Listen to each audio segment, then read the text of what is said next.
Hello students. हम last class में पढ़े थे कुछ स्ट्रक्चर्स के बारे में, जैसे कि NaCl के स्ट्रक्चर के बारे में पढ़े थे, रॉक सॉल्ट स्ट्रक्चर जिसके number of Na plus atoms in one unit cell and Cl minus atoms in one unit cell क्या क्या था, 4 और 4 था। ठीक है। और कोऑर्डिनेशन नंबर कितना था, 6 और 6 था। ठीक है। और उसी तरह CH का भी पढ़े थे। ठीक है। उसका कितना कितना था, number of atoms per unit cell 1 था और Cl का भी 1 था। उसी तरह जिंक ब्लेंड स्ट्रक्चर पढ़े थे ZnS का, उसका कितना कितना था। ठीक है। वो उसका था 4 and 4 number of Zn plus 2 atoms in one unit cell and S minus 2 atoms in one unit cell. कितना कितना था, 4 and 4 था। कोऑर्डिनेशन नंबर भी 4 and 4 था। ठीक है। तो आज पढ़ेंगे उस तरह CaF2 का। CaF2 को बोलते हैं फ्लोराइड स्ट्रक्चर। ठीक है, चलो शुरू करते हैं। Fluoride structure. ठीक है, फ्लोराइड स्ट्रक्चर। तो क्या होता है इसमें, structure of CaF2 will be in FCC in which Ca+2 will be present at lattice point and F minus will be present in all the tetrahedral voids। ठीक है, तो यहाँ पे मैं लिख देता हूँ कि in CaF2 FCC unit cell in which लिख लो तुम लोग भी। ठीक है बेटा, Ca+2 ions will be present in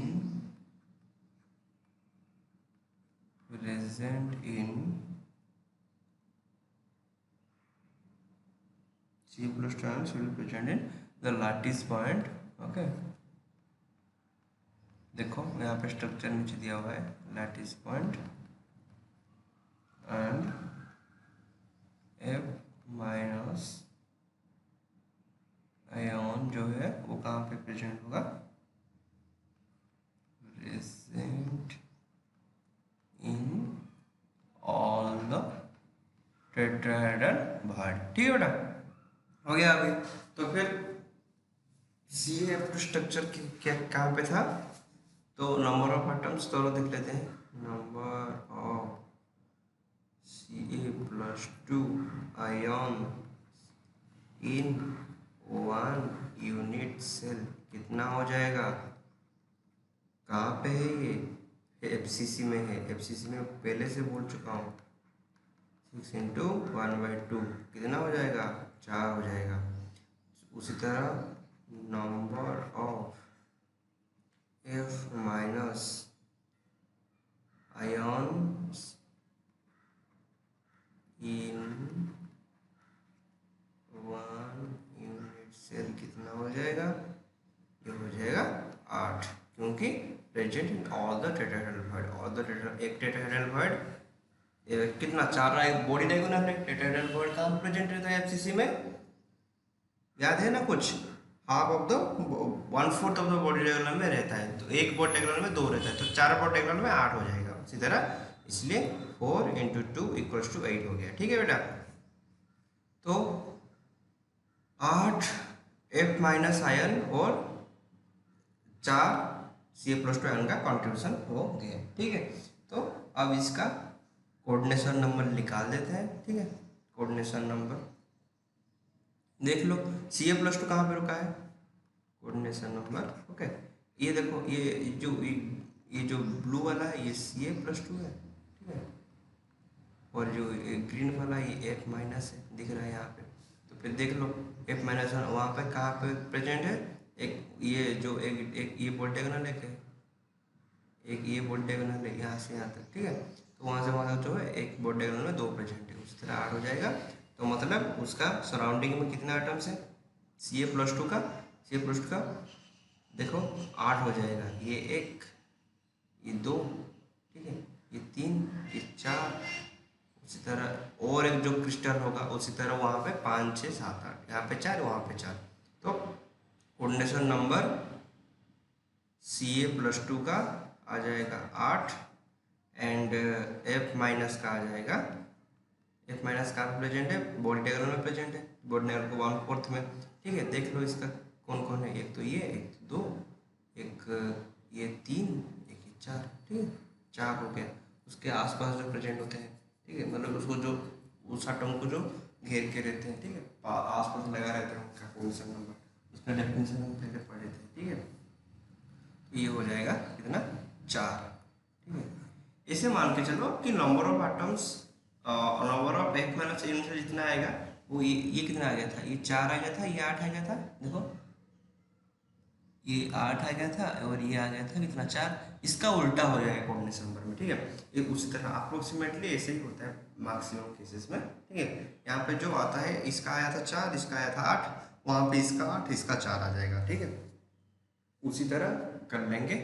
मतलब अगर तुमको समझ नहीं पा रहे हो तो फिर ये रट लेना, क्योंकि एग्जाम्स में कभी कभी आ जाता है। ऐसे नहीं पूछता कि कौन सा एटम से कोऑर्डिनेशन नंबर के लिए रेस्पॉन्सिबल है दिखाओ। ठीक है, ये ऐसे नहीं पूछेगा, बस पूछ लेगा कि इसका कोऑर्डिनेशन नंबर कितना है, इसलिए तुमको याद कर लेना ही सही होगा। ठीक है बेटा, इसका आगे पढ़ेंगे। ये यहाँ पे लिखा है, देखो यहाँ पे लिखा है कि all the atoms of Ab2 type follow same pattern FCA+। ये किस पैटर्न का हो गया, ये Ab2। ठीक है, जितना सारा मतलब ए जो है वो एक आटा है, बी जो है एक आना है। ठीक है, तो जितने सारे Ab2 टाइप के हैं सारे इसी तरह के पैटर्न्स फॉलो करते हैं। ठीक है, इसको Ab2 टाइप बोलते हैं। अब पढ़ेंगे Na2O और K2O, कुछ भी लिख लो, Na2O लिख लो या फिर K2O लिख लो, सेम चीज़ है। ठीक है, Na2O पढ़ लेते हैं क्योंकि Na2 उसको CF2 को फ्लोराइड स्ट्रक्चर बोले थे, इसको बोलते हैं Na2O को एंटी फ्लोराइड। ठीक है, एंटी फ्लोराइड स्ट्रक्चर। ठीक है, एंटी फ्लोराइड स्ट्रक्चर। तो इसमें क्या होगा ना, जो FCC टाइप का इसमें भी अरेंजमेंट है, और बस यहाँ पे थोड़ा उल्टा हो जाएगा कि मैं लिख लेता हूँ, नहीं तो यहाँ पे लिख देता हूँ, structure will be FCC in which, okay, in which क्या हो जाएगा, O-2 will be at lattice point and Na plus will be in all tetrahedral void। ठीक है, समझ गए ना भाई, Na प्लस एटम कहाँ पर रुका है, टेट्राहेड्रल वॉइड में, और O-2 जो है वो लैटिस पॉइंट पे रुका है। ठीक है, Na2O के जो एंटीफ्लोराइड स्ट्रक्चर है उसी में। ठीक है, Na2O हो चाहे K2O हो, एक ही चीज़ है। तो फिर इनका आयन्स कितना कितना हो जाएंगे, नंबर ऑफ Na प्लस और O-2 का। ठीक है, ये Na प्लस कहाँ पे रहता है, बॉडी रेगुलर के 1/4 के पार्ट में, टेट्राहेड्रल पार्ट में, तो इसका हो जाएगा कितना, 4 × 2 = 8 हो जाएगा। और O-2 FCC लैटिस में रुका है तो इसका हो जाएगा 8 × 1/8 + 6 × 1/2, कितना हो जाएगा, 4 हो जाएगा। ठीक है बेटा, तो कितना आ जाएगा। और कोऑर्डिनेशन नंबर में क्या बोला था, coordination number of Na plus, coordination number of O2 minus में क्या बोला था, इतने नंबर ऑफ आयन्स हो गए, ये कितना हो गया, 8, ये 4 हो गया। इसको उल्टा लिख, ये Na प्लस में था, ये आ जाएगा O2 माइनस में, जो O2 माइनस में 4 था, ये 8 आ जाएगा ना, इसका यहाँ पे आ जाएगा, इसका यहाँ पे आ जाएगा, इसका यहाँ पे आ जाएगा 4। ठीक है, कोऑर्डिनेशन नंबर बस number of atoms, number of ions in one unit cell का उल्टा ही होता है। ठीक है, ये क्या है, ये है number of ions in one unit cell, मतलब Na प्लस का एक यूनिट सेल में कितने रहता है, 8 रहता है, O2 माइनस का 4 रहता है, और कोऑर्डिनेशन नंबर बस एक्सचेंज रहता है, एक तो इसका 4 हो जाता है, उसका 8 हो जाता है। ठीक है, मतलब इसे अप्रोक्सीमेट मान के चलते हैं कि मतलब एक्सचेंज हो जाता है, ठीक है। ये एक याद रखने के लिए टेक्निक है, ठीक है बेटा। अगर देखोगे तो फिर तो पता चल जाएगा, क्योंकि कोऑर्डिनेशन नंबर जो निकालते हैं तो आसपास के एटम्स कितने उसके चारों तरफ होते हैं, उसी से ही निकालते हैं, ठीक है। हो जाएगा। अब एक चीज है आगे, हाँ मैं यहाँ पे पढ़ा दूंगा नहीं तुमको अभी, ठीक है। एक है NaCl, ठीक है। एक लिख लो ये चीज, NaCl का अब हम दिख रहे थे 6:6 था, ठीक है। क्रिस्टल, लास्ट क्लास में पढ़े थे NaCl के बारे में, याद है ना। कैन बी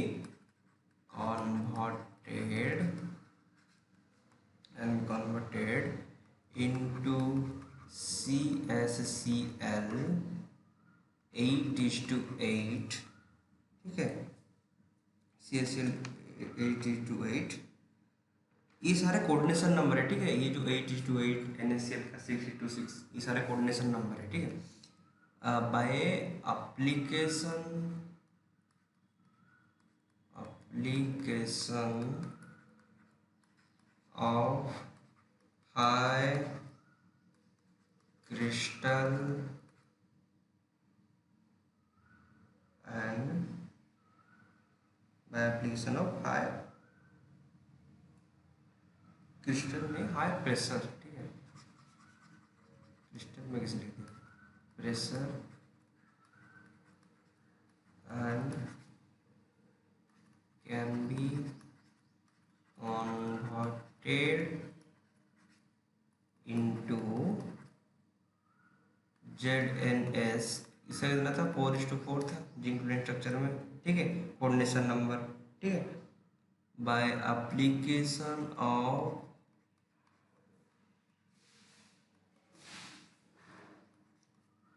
क्या आ जाएगा, हाई टेम्परेचर। चलो लिख लेते हैं इसको।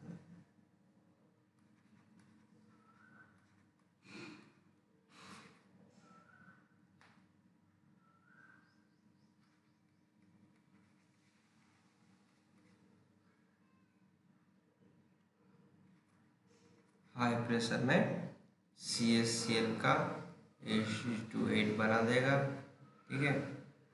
अगर इसको हाई टेम्परेचर में करेंगे तो ये बन जाएगा ZnS 4:4, ठीक है।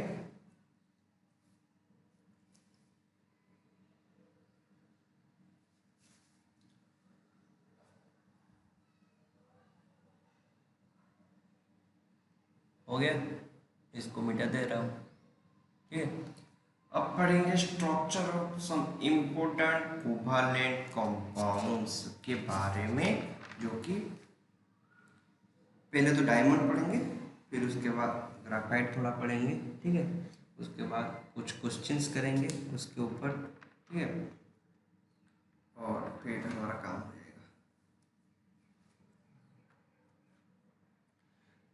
डायमंड, ठीक है। डायमंड डायमंड के बारे में पढ़ते हैं। उसका स्ट्रक्चर के बारे में पहले मैं कुछ बोल देता हूँ, फिर लिखूँ। Actually, structure of diamond will be FCC, in which C atoms will be present at the lattice points of FCC, and in 50% alternate deltoidal void। जो C atoms है यहाँ पे इसका, एक तो लैटिस पॉइंट पे रहते हैं और तो रहते हैं 50% ऑफ alternate deltoidal void, ठीक है। सो मैं लिख देता हूँ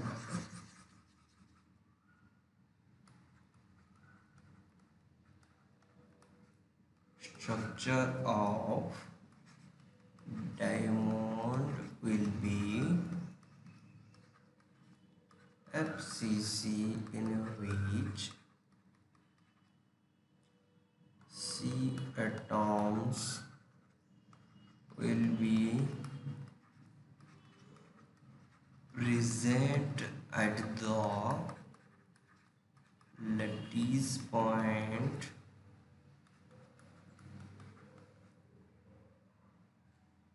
of FCC and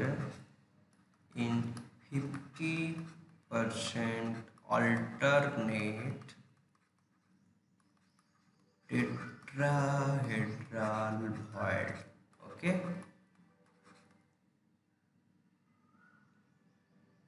ओके। तो कोऑर्डिनेशन नंबर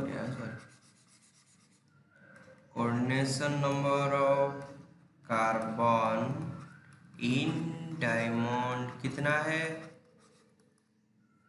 ये तो पढ़े होगे तुम लोग, इनऑर्गेनिक में फर्स्ट ईयर में पढ़े होगे 11th क्लास में। मैं फिर भी बोल देता हूँ, यहाँ पे एक कार्बन जो होता है डायमंड में, एक कार्बन 4 कार्बन के साथ कनेक्टेड होके रहता है, ठीक है। इसका स्ट्रक्चर देखेंगे तो, ठीक है, इसीलिए कोऑर्डिनेशन नंबर इसका होता है 4, ठीक है। सो अब देखेंगे number of carbon atom in 1 unit cell कितना हो जाएगा बेटा? कहाँ कहाँ पे रहते हैं? FCC में तो मतलब हमको पता है, ये तो एक आ जाएगा। और कहाँ पे रहते हैं? 50% of the tetrahedral void total में कितना है? 8 है, ठीक है। 50% उसका रहते हैं, मतलब 50/100 आ जाएगा कितना? जोड़ लो सारे, ये 4 8 आ जाएगा, ठीक है। तो number of carbon atoms in 1 unit से कितना आ गया? 8 आ गया, ठीक है। और कुछ चीज जो इम्पोर्टेंट है, R plus R minus equal to इसका हो जाएगा कितना? √3a/4 में बोला था ना कि जो वॉइड का जो रेडियस होता है उसी को लेते हैं काटन का, उसको काटन ले लेते हैं, और जो आटम से उसको आयन ले लेते हैं, उसको जो R plus radius of cotton और रेडियस ऑफ आयन यहाँ पे मिला के √3a/4 आ जाएगा। क्योंकि देख लो, तुम लोग स्ट्रक्चर बना लोगे तो पता चल जाएगा, क्योंकि यहाँ पे जो आटम्स वगैरह हैं सारे के सारे FCC में लाया करते हैं, और कहाँ पे लाया करते हैं? ऑल्टरनेट टाइडल में 50%, ठीक है। तो हो जाएगा अभी, ठीक है। अगर कुछ नहीं हुआ तो फिर इतना याद कर लेना कि R प्लस R माइनस जो होता है ये √3a/4 होता है डायमंड में, ठीक है। तो अब आपके बहुत सारे क्वेश्चंस आप लोग सॉल्व कर लेंगे, इतने सारे फॉर्मूला जो मैंने जितना बताया, ठीक है। नीट JEE मेंस के बहुत सारे क्वेश्चन सॉल्व हो जाएंगे, ठीक है।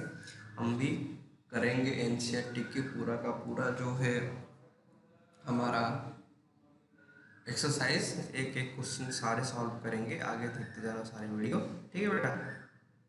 डायमंड हो गया, डायमंड को देख लिए, हीरा है भाई, हीरा है। चलो डायमंड के बारे में सब कुछ बता दिए हैं, और कुछ एक्स्ट्रा यहाँ पे लिखा है, देख लो।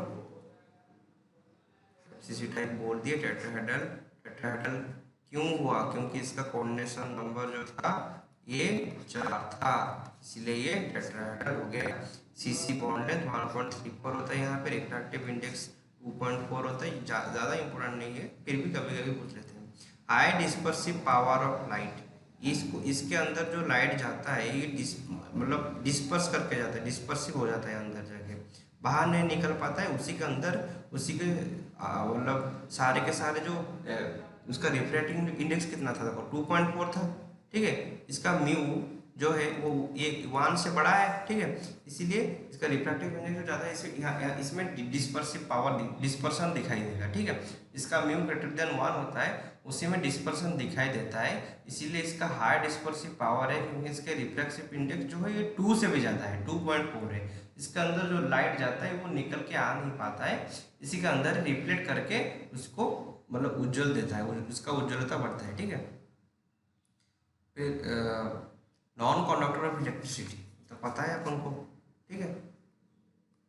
Non conductor of electricity 3D network. अब जब हम सॉलिड स्टेट के बारे में पढ़ रहे हैं तो 3D नेटवर्क तो होगा ही होगा ना बेटा, ठीक है। ये हार्डेस्ट सब्सटेंस एवर नोन, ये तो सही है, ये है, ये सही है पूरा, ठीक है। यूजर आब्रासिव, ठीक है, ये हो जाएगा। ये हार्डेस्ट सब्सटेंस एवर नोन, बहुत ज़्यादा हार्ड है, ठीक है। ये सारा चीज कुछ प्रॉपर्टीज याद करना है अपन को। देखो ये 3D स्ट्रक्चर ऑफ डायमंड अच्छे से दिखाई नहीं दे रहा है, फिर भी देखो ये कार्बन जो है, ठीक है, ये कार्बन आटम्स सारे के सारे लाई करते हैं टेट्राहेड्रल बॉन्ड में, और एक कहाँ पे लाई करते हैं, और एक ऑक्टाहेड्रल सॉरी एफसीसी लैटिस में, ठीक है बेटा। अभी देखो पढ़ेंगे अभी ग्राफाइट के बारे में, ठीक है। ग्राफाइट, ग्राफाइट के बारे में मैं कुछ बोला था, एक दो चीज़, जिससे कि क्या था अपन पढ़े थे उसके बारे में वहाँ पे कि ये कोवैलेंट सॉलिड्स होता है, और कोई एक पूछा था सर ग्राफाइट, ग्राफाइट तो इलेक्ट्रिसिटी कंडक्ट करता है। हाँ बेटा करता है, लेकिन हाई टेम्परेचर में नहीं करता, ठीक है। देखो पढ़ लेते हैं। One of the softest substance ever known, ठीक है। देख लो पहला पॉइंट, बहुत ज़्यादा सॉफ्ट है इसका, 2D हेक्सागोनल लेयर स्ट्रक्चर, ठीक है। हेक्सागोनल लेयर स्ट्रक्चर है इसका ग्राफाइट का, 3D नहीं है, 2D है इसका। ऐसे हेक्सागन हेक्सागन करके रहते हैं पूरा का पूरा, इसका यहाँ पे एक हेक्सागन हो गया, उसी तरह हेक्सागन, ठीक है। Sorry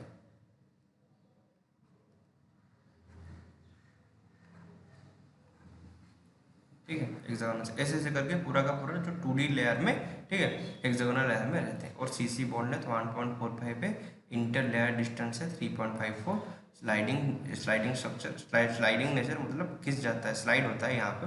sp2 hybridisation with 1 electron left over, क्योंकि 1 इलेक्ट्रॉन यहाँ पे छूट जाता है कार्बन की, इसलिए इसका हाइब्रिडाइजेशन sp2 है। और डायमंड का कितना था मैंने नहीं बताया, डायमंड का sp3 है, ठीक है, कार्बन। डायमंड का sp3 कार्बन है और ग्राफाइट का sp2 कार्बन है, ठीक है।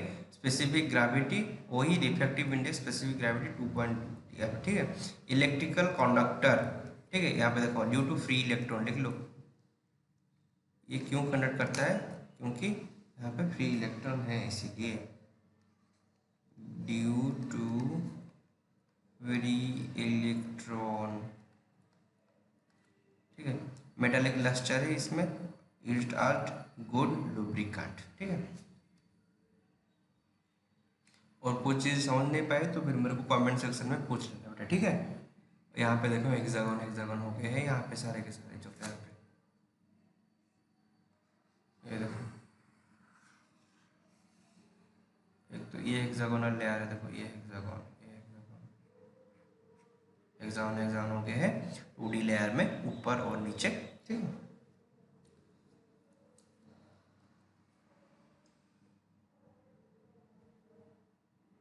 ठीक है, और कार्बन का फ्लोराइड स्ट्रक्चर जो फुटबॉल टाइप का होता है, ठीक है, इसके बारे में कुछ पढ़ लेते हैं।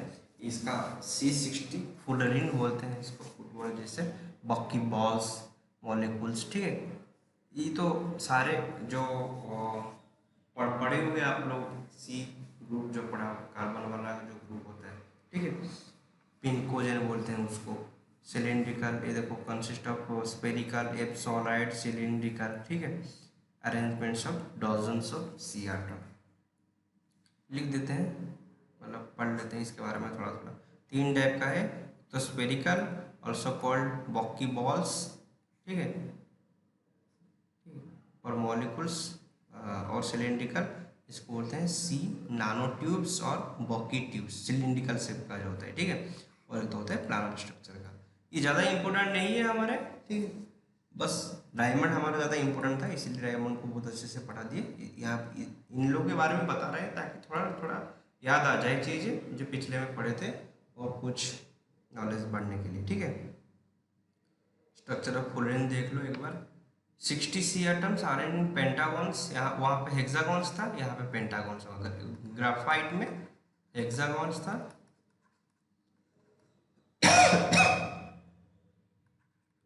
हेक्सागॉन्स था, ठीक है। और जो फ्लोरीन होगा ये हो जाएगा पेंटागॉन्स, ठीक है। इसमें 7 angstrom diameter, soccer ball shaped, soccer मतलब फुटबॉल की, फुटबॉल को सॉकर बॉल ही बोलते हैं, ठीक है। Molecule with 26 membered and 12 26 membered ring and 12 membered ring, 5 और 12 5 12 कितना 5 मेंबर्ड रिंग 12। देखो इसे याद कर लेना, 26 मेंबर रिंग, ठीक है, MEMBER, ठीक है, और 12 5 मेंबर रिंग, ठीक है। थोड़ा थोड़ा याद करना है क्योंकि इनऑर्गेनिक में चीज काम आ जाती है, ठीक है। Each pentagon is surrounded by 5 hexagon, एक अच्छा पॉइंट है, ठीक है। हेक्सागन एक एक पेंटागन सराउंडेड बाय 5 हेक्सागन, ठीक है, no two pentagons are adjacent, है ना। ये देखो each carbon is sp2 hybridised इसमें, और used as phosphorescent and preparation of superconductor optical devices, ठीक है। तो आप याद कर लेना, इनऑर्गेनिक में कभी कभी काम आ जाता है।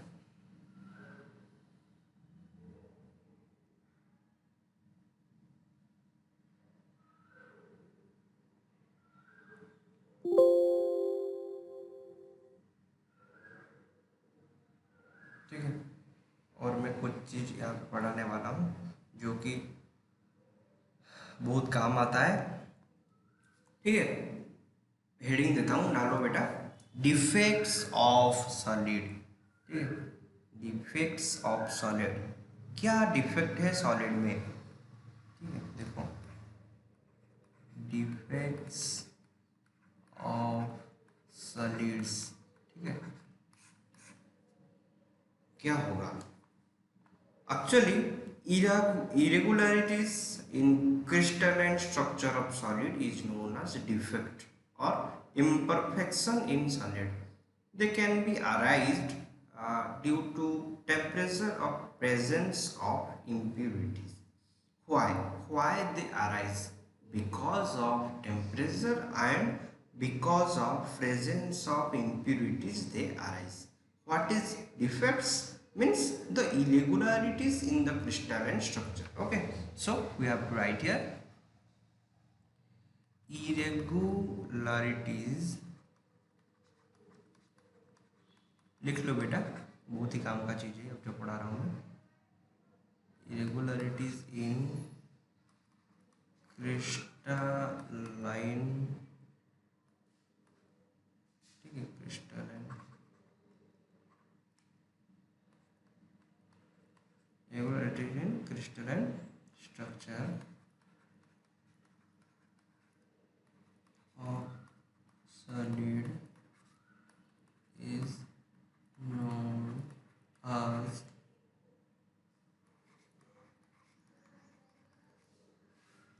defect or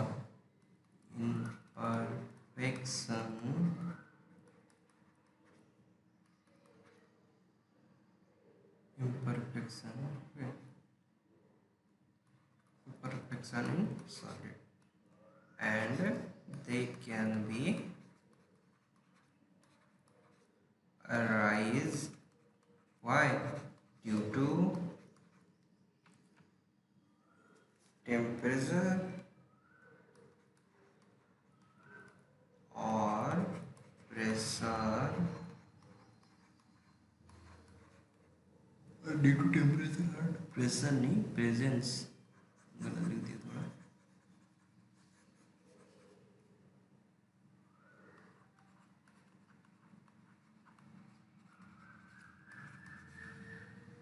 presence of impurities, okay। so अब ये कितने टाइप के हैं, क्या है, सब चीज पढ़ेंगे एक बार, ठीक। इसको मिटा देता हूँ मैं,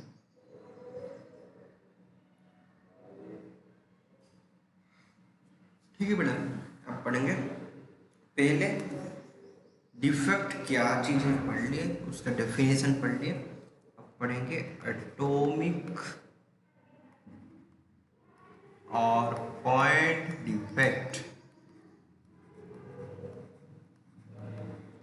ये क्या चीज़ है।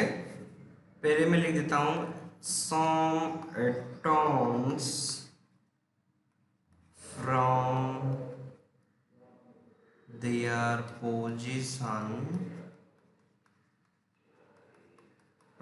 position remains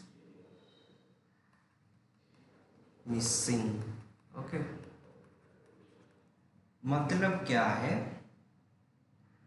कि जो कुछ एटम्स हैं उन्हीं के पोजीशन से मिस हुए होंगे, ठीक है। तो किसी की मान के चलो ये एक क्रिस्टल है, ये एक क्रिस्टल है, ठीक है, एक क्रिस्टल है, ऐसे ऐसे ऐसे ऐसे एटम ग्रुप के यहाँ पे, ठीक है। मान के चलो कि एक एटम ये जो है ये नहीं है, ठीक है, मतलब ये एटम मिस हो गया है। उसी तरह ये एक एटम मिस हो गया, एक ये एटम मिस हो गया है, नहीं है वहाँ उस पोजीशन पे नहीं है, तो इसी को बोलते हैं पॉइंट डिफेक्ट। पर्टिकुलर पॉइंट पे वो एक एटम नहीं मिल रहा है, इसी को बोलते हैं एटॉमिक डिफेक्ट और पॉइंट डिफेक्ट, ठीक है। और एक बोलते हैं, ये लिख लिया होगा, मैं इसको मिटा देता हूँ, ठीक है, फिर पढ़ेंगे लाइन डिफेक्ट। अब देखो लाइन डिफेक्ट क्या चीज़ है।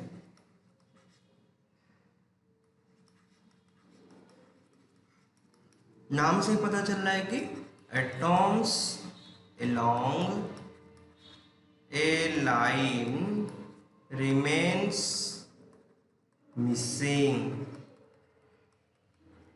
तो क्या हुआ, मतलब एक क्रिस्टल है, जैसे कि मान के चलो ये है, ये है, ये है, उस तरह यहाँ पे यहाँ पे यहाँ पे है, यहाँ पे है, यहाँ पे है, यहाँ पे है, एक लाइन में पर्टिकुलर ऑब्सेंट होंगे। मान के चलो ये तीनों ऑब्सेंट हैं, ये तीनों एक साथ नहीं है, कहाँ पे चले गए हैं, ठीक है, मतलब एक क्रिस्टल में एक तीन एटम गायब है, ठीक है, तो इसको बोलेंगे एक लाइन में नहीं है, तो इसको बोलते हैं लाइन डिफेक्ट, ठीक है। तो लिख लो तुम लोग।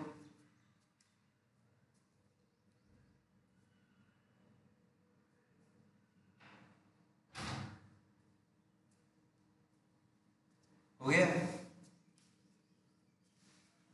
अभी पढ़ते हैं क्लासिफिकेशंस के बारे में, ठीक है, ये मीडिया देता हूँ मैं, चलो ठीक है। अब पढ़ेंगे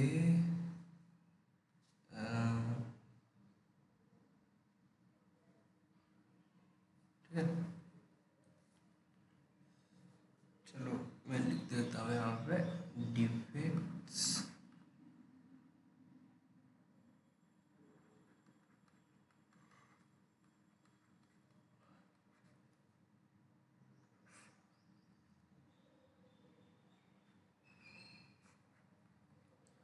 तो ये तीन टाइप का होते हैं, ठीक है, ये उनके नीचे ही डिफरेंशियल लिख देंगे, तो थोड़ा बड़ा बड़ा करके लिखते हैं, ठीक है। तो ये तीन टाइप का होते हैं, ठीक है।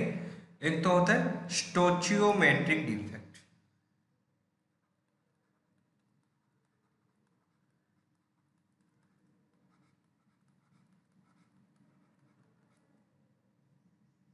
तो दूसरा क्या है, नॉन स्टोचियोमेट्रिक डिफेक्ट, ठीक है, नॉन स्टोचियोमेट्रिक डिफेक्ट, ठीक है। तो ये क्या हो जाएगा, अभी तीसरा वाला जो है ये इम्प्यूरिटी डिफेक्ट।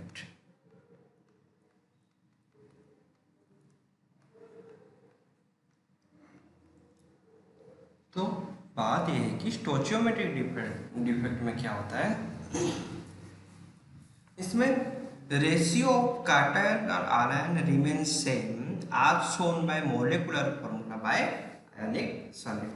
तो इसमें क्या होता है, जो कैटायन और आयन का जो रेशियो होता है वो सेम होता है डिफेक्ट के बाद, जब जो था पहले से जो था आयोनिक सॉलिड और मॉलिक्यूलर सॉलिड के फॉर्मूला में जो दिखाया करता था radius of cattle upon radius of ion, जो दिखाया करता था स्टोचियोमेट्रिक डिफेक्ट में उतना ही दिखाएगा।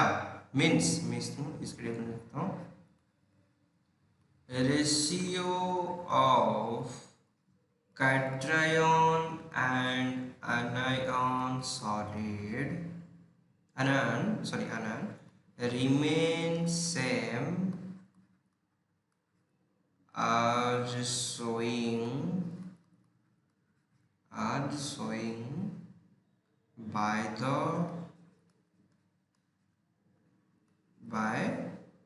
जो पहले था by before like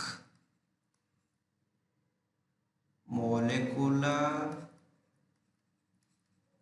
फॉर्मूला जो पहले दिखाया करता था डिफेक्ट के बाद भी उतना ही दिखाएगा रेशियो ऑफ कार्टन और आयन। ठीक है, फॉर्मूला बाय आयनिक सॉलिड।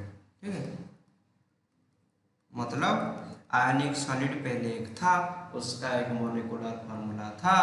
ठीक है, और वो उसके अंदर स्टोइचियोमेट्रिक डिफेक्ट दिखाई दी, और स्टोइचियोमेट्रिक डिफेक्ट के बाद भी उसका रेशियो ऑफ कार्टन और आयन उतना ही रहा जितना पहले से था, पहले आयनिक सॉलिड में जितना था। ठीक है, अब देखते हैं नॉन स्टोइचियोमेट्रिक। ठीक है बेटा, समझ में आ रहा होगा, मैं सोच रहा हूँ इसमें क्या होगा, रेशियो डिफरेंट हो जाएगा। ठीक है, रेशियो ऑफ आयंस मतलब क्या, रेशियो ऑफ कार्टन्स और रेशियो ऑफ आयंस। ठीक है, आयंस विल नॉट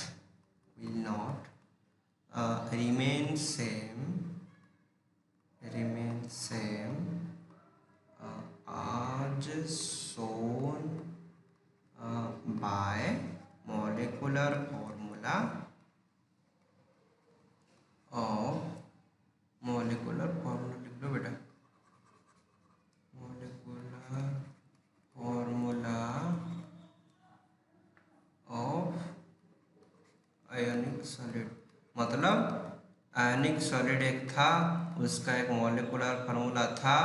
ठीक है, उसमें नॉन स्टोइचियोमेट्रिक डिफेक्ट दिखाई दी, और उसके बाद उसका रेशियो ऑफ कार्टन और रेशियो ऑफ आयन चेंज हो गया, उसी को बोलते हैं नॉन स्टोइचियोमेट्रिक डिफेक्ट। मतलब ये है कि जिस डिफेक्ट में पहले से जो आयनिक सॉलिड था और डिफेक्ट के बाद जो आयनिक सॉलिड बनेगा, उसमें रेशियो ऑफ आयन कार्टन और आयन अगर सेम नहीं होगा, वो हो जाएगा नॉन स्टोइचियोमेट्रिक डिफेक्ट, और जिसमें सेम रहेगा उसी को बोलेंगे स्टोइचियोमेट्रिक डिफेक्ट। ठीक है बेटा, और पढ़ेंगे क्या, इम्प्योरिटी डिफेक्ट। ये तो भाई नाम से ही पता चल रहा है कि ये due to presence of foreign particle. ठीक है, due to presence of foreign particle आ गया इम्प्योरिटी डिफेक्ट। ठीक है, चलो इसको मिटा लेते हैं और कुछ पढ़ेंगे। ठीक, जैसे कि मैं बोलता हूँ डिफेक्ट्स इन सॉलिड को 3 टाइप में डिवाइड किया गया, अभी पढ़ रहे थे स्टोइचियोमेट्रिक, नॉन स्टोइचियोमेट्रिक, इम्प्योरिटी। उसी तरह स्टोइचियोमेट्रिक डिफेक्ट जो है उसी को 2 टाइप में डिवाइड किया गया है। ठीक है, एक तो है शॉर्ट की डिफेक्ट। ठीक है, शॉर्ट की SCHOTTY,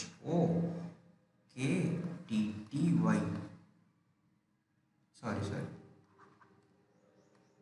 शॉर्ट की ये हो जाएगा ना, SCHOTTKY। ठीक है, शॉर्ट की डिफेक्ट एक है। ठीक है, दूसरा क्या है, फ्रैंकल डिफेक्ट। सब सारे के बारे में पढ़ेंगे आगे जाके। ठीक है बेटा, और दूसरा क्या था, नॉन